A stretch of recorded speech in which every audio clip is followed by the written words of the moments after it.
Hello viewers, জেনুইনিটিতে আপনাদের সবাইকে স্বাগতম। ভিউয়ার্স, ভিডিওর ক্যাপশন দেখে বা টাইটেল দেখে অবশ্যই বুঝতে পারতেছেন যে আজকের ভিডিওটি কিসের জন্য। হ্যাঁ ভিউয়ার্স, আজকের ভিডিওতে আমি দেখাবো যে কিভাবে আপনি অটোক্যাডের সাহায্যে যে কোনো জমির এরিয়া বের করতে পারেন বা যে কোনো জমির মাপ বর্গফুটে বের করতে পারেন এবং রানিং পিটে বের করতে পারেন। সেই প্রসেসটাই আজকের ভিডিওতে আমি দেখাবো। তো চলুন শুরু করি।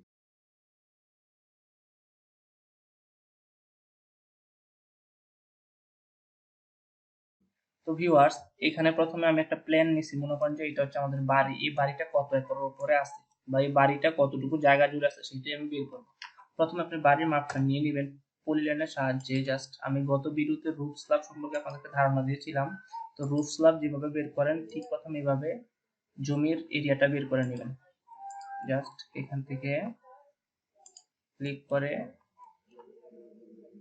এখানে, দেন এখানে, এখানে, দেন যেখানে যেখানে আপনার বাউন্ডারি লাইনটা গেছে সেখানে আপনি পলিলাইনের সাহায্যে বাউন্ডারিটা ড্র করে নেবেন। দেন এটা আপনি মুভ করে নিয়ে যাবেন। এখন যে উপরে যে পলিলাইনটা ড্র করছেন এটা মুভ করে এখানে নিয়ে যাবেন।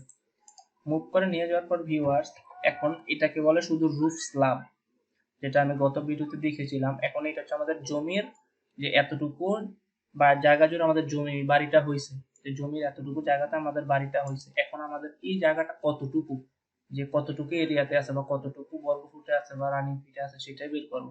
তো আপনি প্রথমে এটা সিলেক্ট করবেন, সিলেক্ট করে এলআই এন্টার দিবেন। এলআই এন্টার দিলে ভিউয়ার্স এই যে এখানে দেখতে পাচ্ছেন যে কনস্ট্যান্ট ওয়াইড 0, মানে 0 ফিট 0 ইঞ্চ, অর্থাৎ লাইনের ওয়াইড নেই।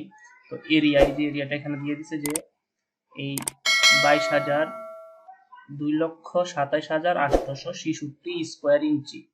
ইঞ্চিতে যদি আপনি হিসাব করেন তাহলে 2,27,866 স্কোয়ার ইঞ্চি এবং 1582.40 স্কোয়ার ফিট মানে বর্গ ফিট। দেন যেখানে রানিং ফিট আছে 176.8 ইঞ্চি রানিং ফিট এটা। তো এই যে আমাদের দরকার হচ্ছে বর্গ ফিটটা, যেখানে দেখতে পাচ্ছেন যে 1582.40 স্কোয়ার ফিট মানে বর্গ ফিট। এটা 1520.76 স্কোয়ার ফিটের মধ্যে বাড়িটা আছে বা 1582 স্কোয়ার ফিটের মধ্যে বা 1582 বর্গ ফুটের মধ্যে বাড়িটা ভিউয়ার্স আছে। জাস্ট আপনি এইভাবে খুব সহজেই যে কোনো বাড়ির বা যে কোনো জমির এরিয়া বা বর্গ ফুট সহজে অটোক্যাডের সাহায্যে বের করতে পারবেন। তো ভিউয়ার্স, ভিডিওটি ভালো লাগলে অবশ্যই লাইক দিবেন, কমেন্টে আপনার মতামত জানাবেন এবং আমাদের চ্যানেলে যদি নতুন হয়ে থাকেন তাহলে অবশ্যই সাবস্ক্রাইব করবেন। ধন্যবাদ।